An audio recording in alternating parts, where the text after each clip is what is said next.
Suraj. I'm studying 6th class. ఇప్పుడు నేను చెప్పబోయే వాక్యం రోమియోలకు రాసిన పత్రిక 5వ అధ్యాయం 7, 8, 9.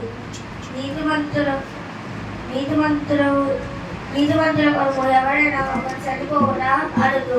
మంచివాడి కొరకు ఎవడైనా ఒకడు చనిపోవ తెగింపవచ్చును. అయితే దేవుడు మన ఎడల తన ప్రేమను వెల్లడిపరుచుతున్నాడు. ఎట్లనగా మన పాపులై ఉండగానే క్రీస్తు మన కొరకు చనిపోను. కాబట్టి ఆయన రక్తము వలన ఇప్పుడు నీతిమంతులుగా తీర్చబడి ఇంత నిశ్చయముగా